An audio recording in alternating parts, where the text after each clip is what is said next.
Hong Kong national team may NBA player na. Talaga bang napag-iiwanan na ang Pilipinas? At Gilas mas mahihirapan sa bagong malalaro ng Australia. 5-time MVP ng NBL at dating NBA player. Yan ang ating mga pag-uusapan para sa video natin na ito.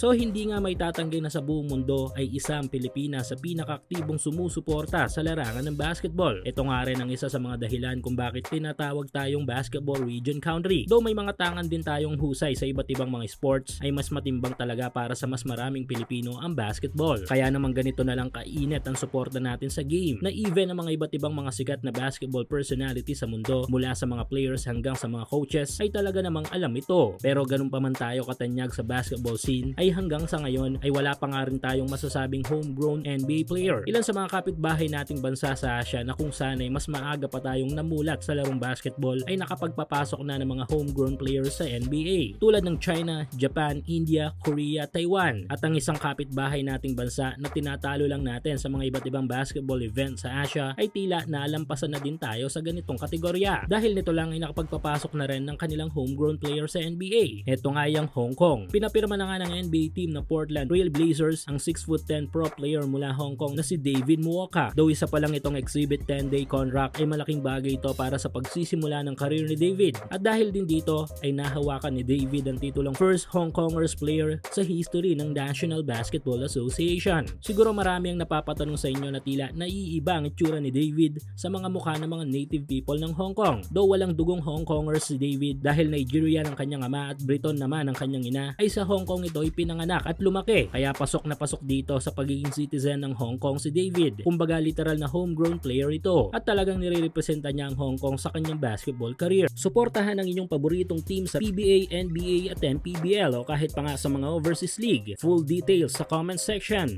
At ang dahilan kung bakit hindi pa natin ito nakikita sa national team ng Hong Kong ay dahil nga sa kanyang gamit na passport na hagip ng mahigpit na rule ng FIBA. British passport kasi ang gamit ni David ngayon dahil nga kinailangan niya ito noong papasok siya sa Amerika. At dahil nga hindi basta-basta pa pwedeng magpalit ng passport mula British to Hong Kong sa Amerika, ay hindi pa ito po pwedeng lumaro sa Hong Kong team dahil nga sa rule ng FIBA. Pero sa ngayon, ayon sa mga reports ay inaasikaso na ng kampo ni David ang problema na ito upang sa mas lalong madaling panahon ay makakalaro na ito sa Hong Kong team. Malaking boost kapag nagkataon sa Hong Kong si David dahil nga sa tangan nitong husay sa game. Isang athletic defensive anchor ang player na ito na kayang mag-boost sa rebounding ng Hong Kong. Kaya baka maging banta na rin sa gilas ang Hong Kong kapag nakalaro ang player na ito. At speaking of FIBA, ay tila mas magiging mahirap pa para sa Gilas ang susunod nating FIBA tournament na sasabakan. Ito nga ay sa FIBA World Cup qualifiers. Dahil maliban sa malakas na team ng Australia na tumalo sa atin last Asia Cup champ, ay mas magiging malakas pa ito sa World Cup qualifiers. Dahil sana dagdag sa kanilang squad. Ito nga yung 6-footer guard, former NBA player na si Bryce Cotton, isang elite player ng NBL ng Australia. May paparehas natin ang laruan nito kay Corey Webster ng New Zealand. Kaso pinagkaiba lang nila ay mas malakas ang laro nitong si Bryce. Isang malaking patunay ay ang pagiging 5-time MVP nito sa NBL ng Australia. Nito lang ay official ng Australian citizen si Bryce dahil nga naaprobahan na ang application nito na tumagal din ng mahigit 5 taon. Yes, magiging naturalized player si Bryce ng Boomers na sasalang sa World Cup qualifier sa Nobyembre. Bagay na dapat bigyan ng iba yung paghahanda ng Gilas Pilipinas.